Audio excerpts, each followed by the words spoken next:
Untuk nomor 15, himpunan penyelesaian dari 3 dikali M dikurangi 2 kurang dari sama dengan M ditambah 4 dengan M bilangan bulat adalah. Nah ini langsung saya kalikan atau saya SCTV-kan satu untuk semua.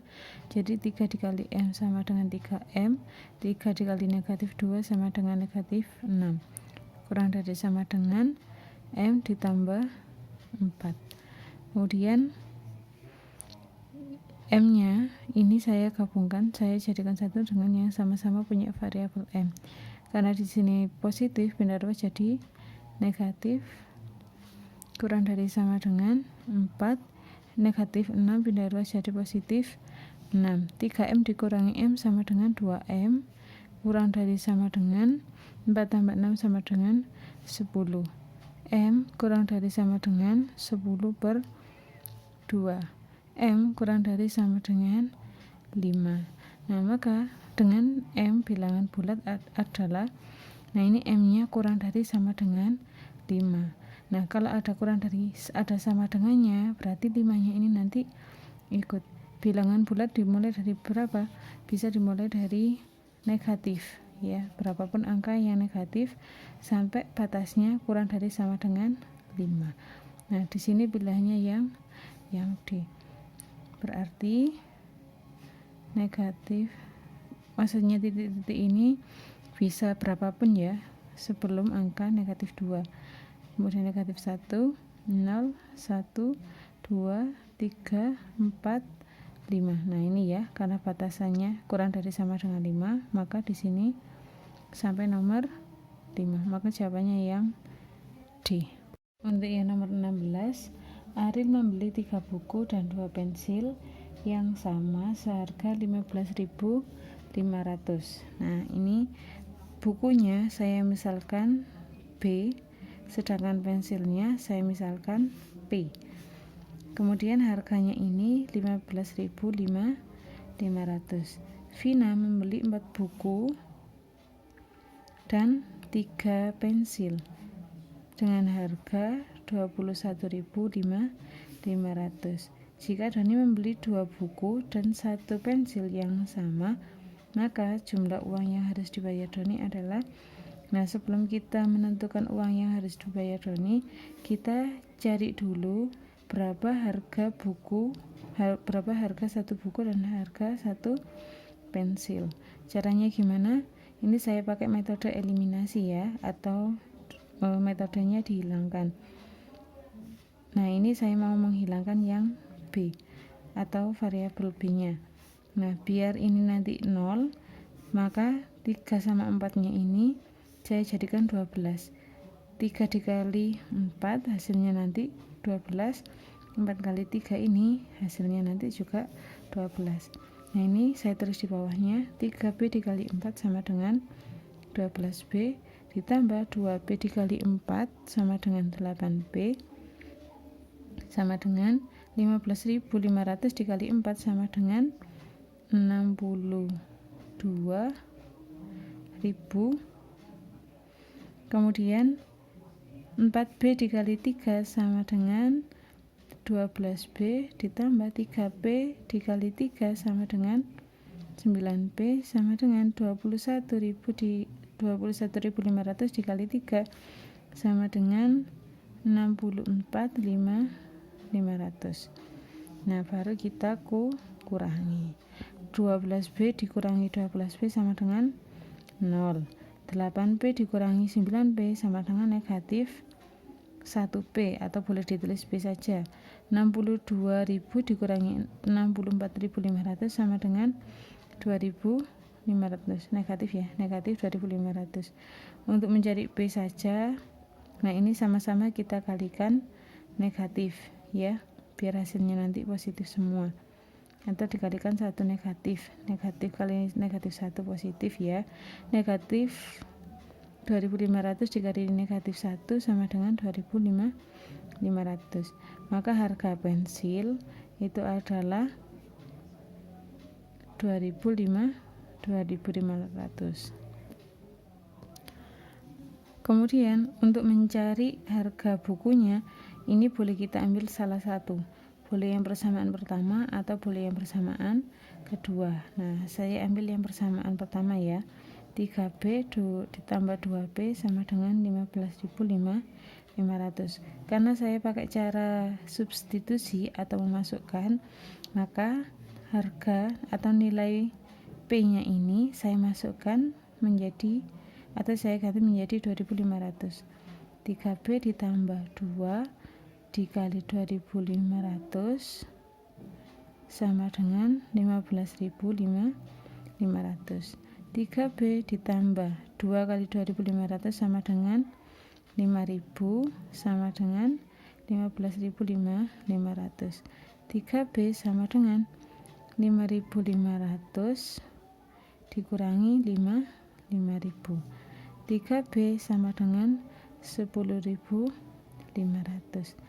Kalau saya nyari B saja berarti 10.500 dibagi 3. Nah, 10.500 dibagi 3 sama dengan 3.500.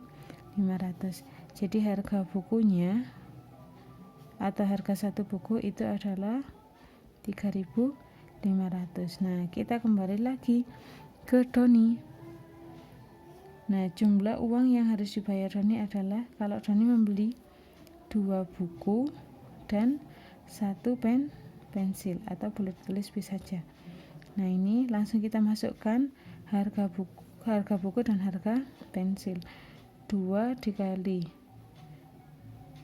3.500 ditambah pensilnya 2.500 sama dengan 2 kali 3.500 sama dengan 7.000 ditambah 2.500 sama dengan 9.500. Nah, maka jawabannya yang C. Soal nomor 17. Di kelas 9D terdapat 36 orang siswa. Nah, ini 36 siswa. Setelah didata terdapat 7 orang siswa gemar IPA. Nah, ini yang gemar IPA ada 7 orang. Kemudian 9 orang siswa gemar matematika. Dan 5 orang gemar keduanya.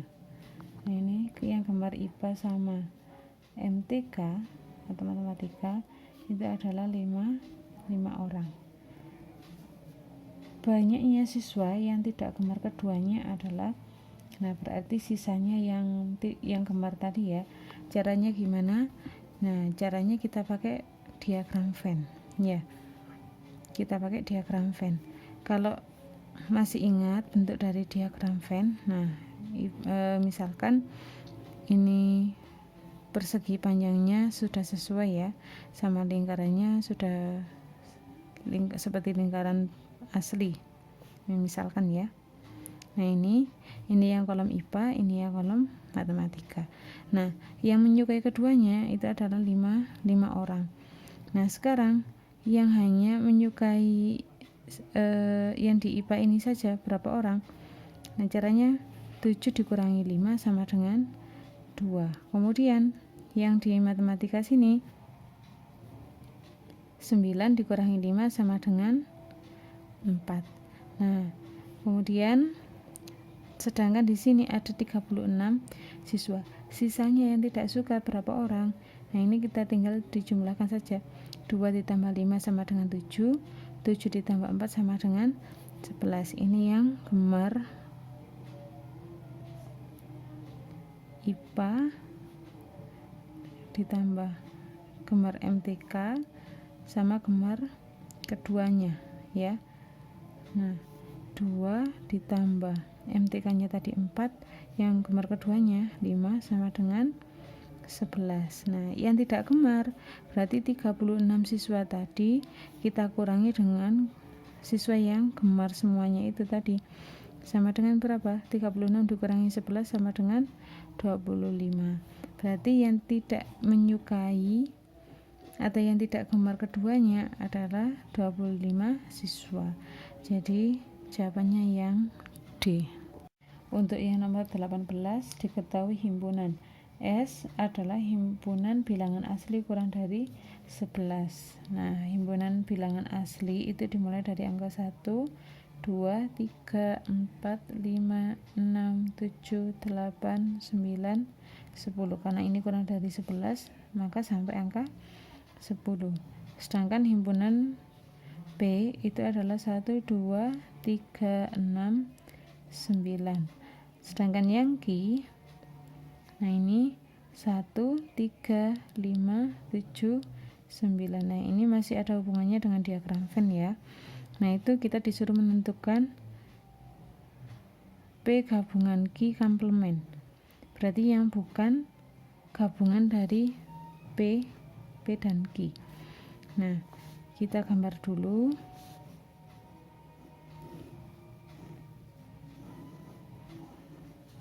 Kalau gabungan berarti semua angka yang ada di dalam lingkaran ini ya. Ini P, yang ini Q. Nah, sama-sama punya 1, kita taruh di dalam. Kemudian 2 hanya ada di himpunan P. Kemudian 3 sama-sama ada di P dan Q. Kemudian 6 ini hanya ada di Q saja. 5 hanya ada di Q saja, ada di kebalik ya. 6-nya ada di P, 5-nya ada di Q. Kemudian di Q ada angka 7. Kemudian yang angka 9 sama-sama ada di dalam. Nah, kalau P gabungan Q itu kan 1, 2, 3, 5, 6, 7, 9. Nah, sedangkan di sini himpunan semestanya itu dari 1 sampai 10. Nah, kalau ini P gabungan Q itu jawabannya 1, 2, 3, 5, 6, 7, 9. Nah, maka karena ini P gabungan Q komplement, maka yang tidak termasuk yang ada di sini, yang tidak termasuk gabungan, nah itu adalah komplemennya. Nah, 1 tadi sudah masuk ya, 1 sudah masuk, 2 sudah masuk, 3 sudah masuk. Nah, baru 4 enggak masuk, berarti masuk di P gabungan Q komplement. Ada lagi 5-nya sudah masuk, 6-nya sudah masuk, 7-nya sudah masuk. Nah, ini 8-nya tidak masuk. Nah, maka dia komplement. Kemudian 9-nya masuk. Nah, ini 10-nya. Jadi 4, 8, 10 ini adalah P gabungan Q komplement. Jadi jawabannya yang A.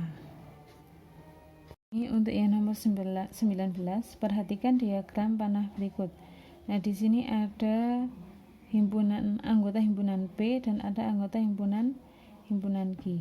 Daerah hasil pada relasi tersebut adalah kalau P ini adalah daerah asal, Q ini daerah kawan atau yang dinamakan domain. Nah, di dalam daerah kawan itu ada yang namanya daerah hasil. Yang mana daerah hasil itu? Yang dihampiri oleh tanda panah. Ya, yang dihampiri oleh tanda panah. Mana saja yang dihampiri oleh tanda panah?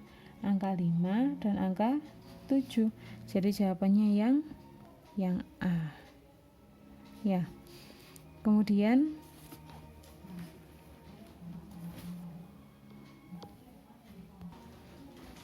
maka jawabannya yang A ya. Ini sudah saya lingkari. Kemudian untuk nomor 20, perhatikan diagram panah berikut. Rumus fungsi A ke B adalah, nah ini kurang F-nya ya. Nah, ini kita disuruh mencari rumus fungsinya ya. Kita coba dulu untuk yang opsi A, fx sama dengan 1 dikurangi 5x. Nah, x-nya itu adalah nilai yang ada di anggota himpunan A. Nah, kita coba dulu, x-nya kita ganti dengan negatif 2.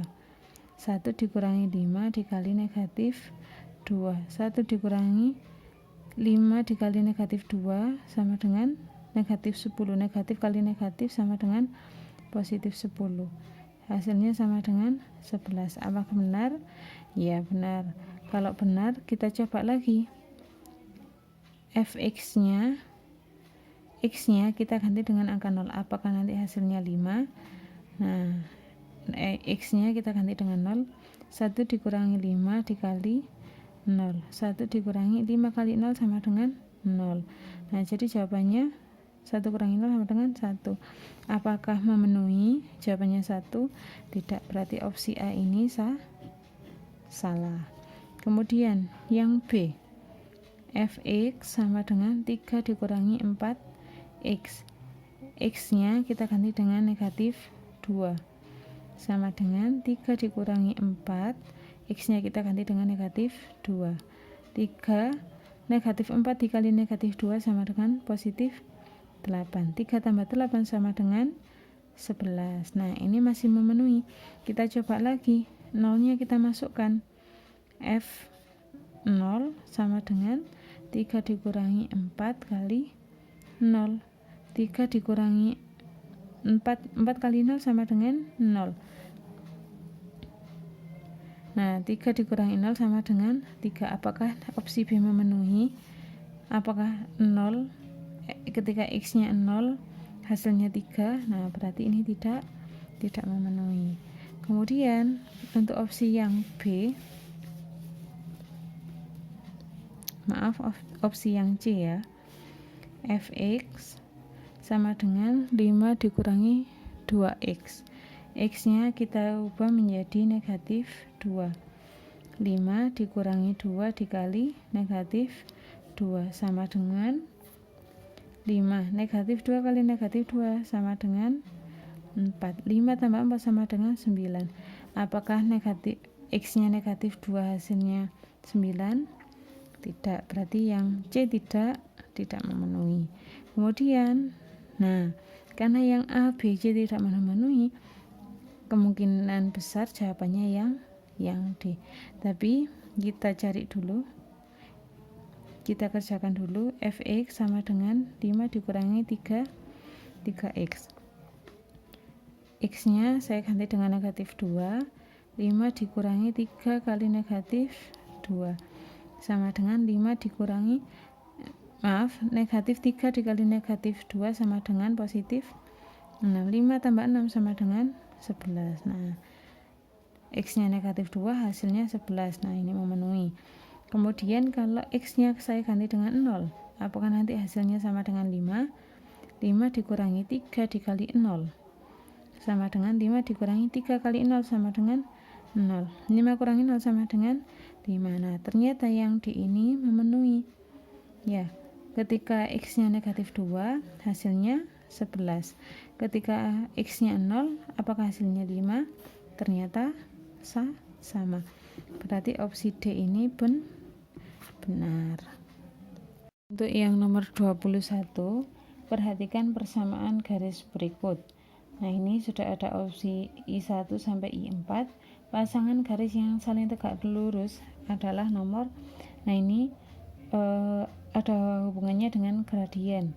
Ya, rumus gradien atau gradien itu disimbolkan dengan M. Nah, rumusnya negatif A per B. Nah, kemudian syaratnya tegak lurus, syaratnya garis yang saling tegak lurus itu adalah MA dikali MB sama dengan negatif 1. Ya. Nah, untuk yang opsi I1, nah kita cari dulu M-nya. MA per B sama dengan A-nya sama dengan 2 negatif 2 per B-nya negatif 1. Atau yang karena ini Y-nya sendirian, berarti kan pasangannya 1. Karena dia pasangannya 1, Y-nya ini sombong, nggak mau menunjukkan, ya. Sama dengan negatif 2 dibagi negatif 1 sama dengan 2. Kemudian yang I2, M sama dengan negatif A per B. Negatif A-nya sama dengan 4 per B-nya sama dengan 2. Negatif 4 bagi 2 sama dengan negatif 2. Kemudian untuk yang I3, nah masih sama ya rumusnya. Nah, A-nya sama dengan 3 per B-nya sama dengan 6. 3 bagi 6 sama dengan 1 per 2. Untuk yang I4 sama dengan negatif 6 per 3 sama dengan 6 bagi 3 sama dengan 2. Nah, ini untuk yang opsi A kita kerjakan dulu untuk yang opsi A ya. I1 dan I2. Nah, nilai I1 nya itu 2, I2 nya sama dengan negatif 2. Nah, ini ya, ini langsung kita kalikan. MI1 dikali MI2, atau boleh ditulis MA dikali MP sama dengan MI1 nya 2 dikali negatif 2 sama dengan 4. Nah, syarat tegak lurus itu adalah negatif 1. Berarti yang opsi A tidak memenuhi. Untuk yang B, I1 dan I3. I1 nya sama dengan 2 dikali I3 nya sama dengan negatif 1 per 2 sama dengan 2 kali negatif 1 sama dengan negatif 2 per 2 sama dengan negatif 2 bagi 2 sama dengan 1. Nah, jadi yang opsi B ini memenuhi. Jadi jawabannya yang B. Yang nomor 22, ini ada segitiga ya, yang besar sudut ACB-nya yang ditanyakan. Nah, perlu diketahui sudut dalam segitiga itu adalah 180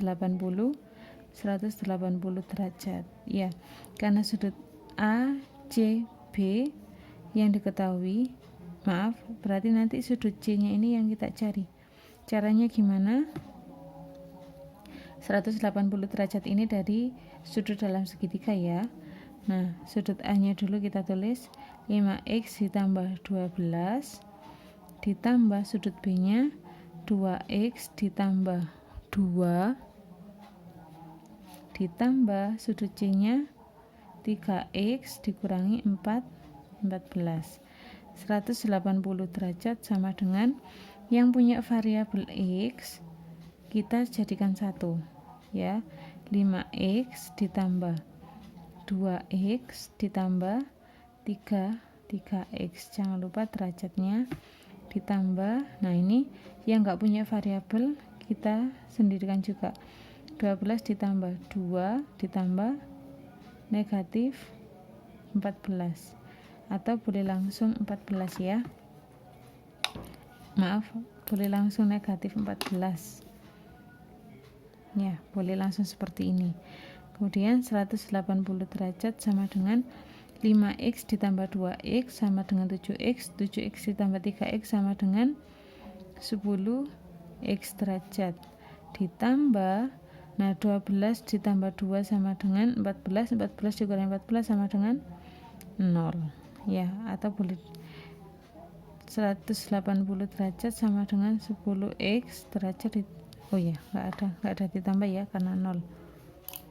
Nah, kemudian ini boleh dibalik, 10x derajat sama dengan 180 derajat. Kalau saya mau mencari nilai x saja berarti 180 derajat per 10 derajat. X sama dengan, nah ini bisa dibagi, x nya sama dengan 18. Karena ini yang ditanyakan adalah besar sudut ACB, nah kita masukkan nilai x nya ke dalam sudut C ya. Sudut C nya 3x dikurangi 14 derajat sama dengan x nya langsung kita masukkan sama dengan 18 dikurangi 14 derajat sama dengan 3 kali 18 sama dengan 54 dikurangi 14. Nah, ini derajatnya tak tulis semua sama dengan 40 derajat. Jadi jawabannya yang B. Untuk yang nomor 23, diketahui sudut P dan sudut Q saling berpelurus. Jika sudut P sama dengan 3A ditambah 15 derajat dan sudut Q sama dengan 2A ditambah 30 derajat. Besar sudut P adalah, nah perlu diingat sudut berpelurus itu adalah 180 derajat. Nah, untuk mencari sudut P, langsung kita jumlahkan besar sudut P dan besar sudut Q.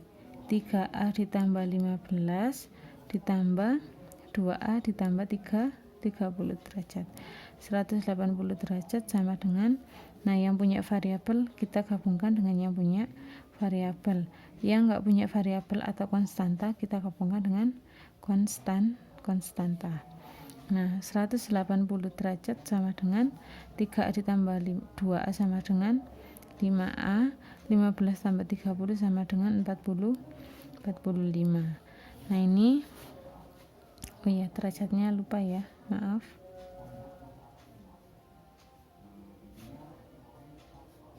Nah ini 180 derajat, nah ini bisa dipindah ruas, dikurangi 45 derajat sama dengan 5A derajat.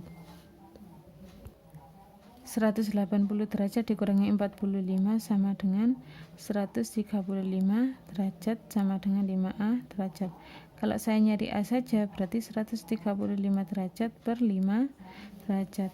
Nilai A sama dengan 27 derajat. Nah, baru kita masukkan nilai A-nya ke dalam sudut P. Sudut P-nya tadi 3A ditambah 15 derajat.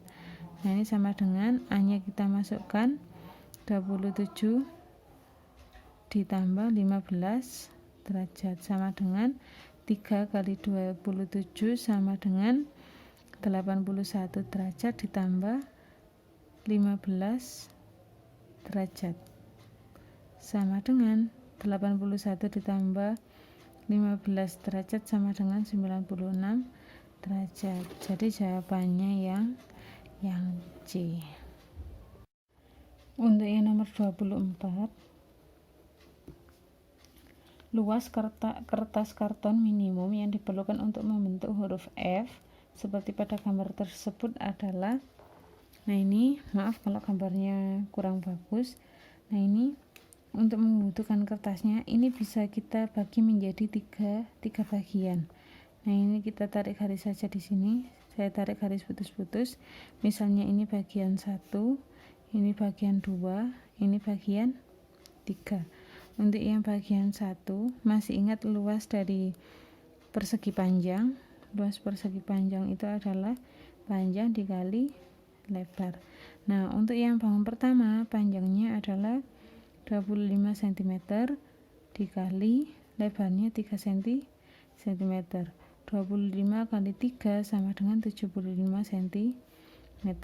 Untuk yang bangun kedua, nah ini karena dimulai dari sini sudah terpotong 3 cm, maka 15 dikurangi 3 sama dengan 12 cm dikali 3 cm ini ya lebarnya. 12 kali 3 sama dengan 36. Untuk bangun yang ketiga, nah ini panjangnya 5 cm, lebarnya 3 cm. Kemudian 5 dikali 3 sama dengan 15. Nah, dari luas bangun yang pertama sama luas bangun yang kedua ditambah luas bangun yang ketiga, nah itu sama dengan 75 ditambah 36 ditambah 15 sama dengan 75 tambah 15 sama dengan 90 tambah 36 sama dengan 126 cm pangkat 2 atau 126 cm persegi. Jadi jawabannya yang C. Nomor 25, perhatikan gambar di bawah ini. Jika keliling persegi panjang adalah 46 cm, luasnya adalah, rumus dari keliling persegi panjang adalah 2 kali panjang ditambah lebar. Karena kelilingnya sudah diketahui 46, 2 dikali, ini panjangnya ini adalah X ditambah 5, sedangkan untuk lebarnya X dikurangi 2. 46 sama dengan 2 dikali X ditambah X sama dengan 2X. 5 dikurangi 2 sama dengan 3. Ini baru kita SCTV-kan, atau 1 untuk semua. 1 untuk semua dikalikan di dalam kurung. 2 kali 2X sama dengan 4X, ditambah 2 kali 3 sama dengan 6. 46 dikurangi, 6-nya ini saya pindah ruas sama dengan 4X. 46 dikurangi 6 sama dengan 40. Sama dengan 4X. Boleh dibalik. Untuk mencari X saja berarti 40 dibagi 4. X sama dengan 10. Baru kita bisa mencari nilai panjang dan lebar. Kalau panjangnya X ditambah 5, X-nya kita ganti dengan 10. 10 ditambah 5 sama dengan 15. Untuk lebarnya X dikurangi 2 sama dengan nilai X-nya 10 dikurangi 2 sama dengan 8. Karena yang ditanyakan adalah luas ya. Luas sama dengan panjang dikali lebar. Jadi 15 dikali 8 sama dengan 120.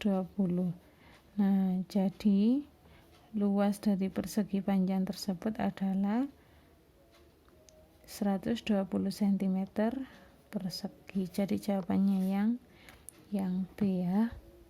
Untuk soal nomor 26, sebuah tangga bersandar pada dinding tembok dengan panjang tangga 17 meter. Ini saya ilustrasikan seperti ini ya. Misalkan ini dinding temboknya, kemudian ini tangganya dengan panjang tangga 17 cm. Sedangkan tinggi tembok, ini tinggi temboknya 15 cm. Berapakah jarak tembok dengan kaki tangga? Yang ditanyakan adalah ini. Masih ingat rumus teorema Pythagoras? Misalkan yang ini sisi A, ini sisi B, yang sisi miring ini sisi C. Untuk mencari nilai A sama dengan akar C kuadrat dikurangi B kuadrat sama dengan akar C kuadratnya sama dengan 17 kuadrat dikurangi 15 kuadrat. A sama dengan akar 17 kuadrat itu sama dengan 289 dikurangi 225. A sama dengan akar 289 dikurangi 225 itu sama dengan 64. Akar dari 64 sama dengan 8. Jadi jarak tembok dengan kaki tangga adalah 8 cm. Maaf, bukan cm ya, meter ini. Maaf. Berarti jarak tembok dengan kaki tangga adalah 8 meter. Jadi jawabannya yang C. Untuk yang nomor 27, panjang busur lingkaran dengan sudut pusat 45 derajat dan panjang jari-jari 56 cm adalah, sedangkan nilai B-nya memakai 22/7. Sebelum kita operasikan, perlu kita tahu rumusnya untuk mencari panjang busur itu adalah sudut pusat per sudut satu putaran. Sudut lingkaran satu putaran sama dengan panjang busur per keliling lingkaran. Karena nanti kita mencari panjang busur, maka panjang busurnya saya misalkan dengan X. Sudut pusatnya sama dengan 45 derajat. Sudut satu putaran penuh itu adalah 360 derajat, sama dengan panjang busurnya saya misalkan X. Kemudian keliling lingkarannya, rumusnya 2 kali pi R. 45 derajat per 360 derajat sama dengan X per 2 kali 22 per 7 kali 56. Nah, untuk di sini ada yang bisa dibagi. Ini 45 bagi 45 sama dengan 1. 360 bagi 45 sama dengan 8. Nah, ini 56 dibagi 7 sama dengan 8. Kemudian 1/8 ini sudah bentuk sederhana karena sudah saya bagi tadi per X. 1/8 sama dengan X per sama dengan 352. Nah, ini bisa langsung kita kalikan. Silang 8 kali X sama dengan 8X sama dengan 1 kali 352 adalah 352.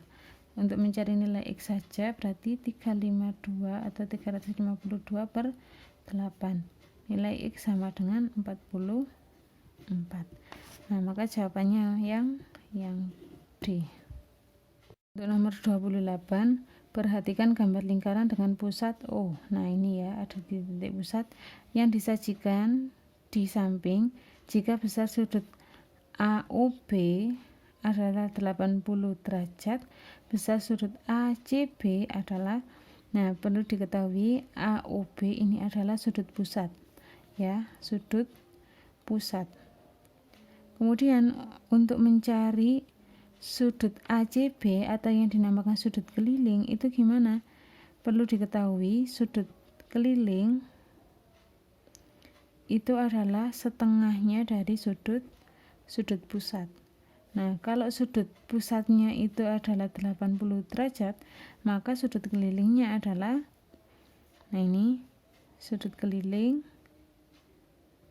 atau sudut ACB sama dengan setengah kali 80 derajat. Berapa setengahnya dari 80 derajat? 40 derajat. Jadi besar sudut ACB adalah 80 derajat. Jawabannya yang C.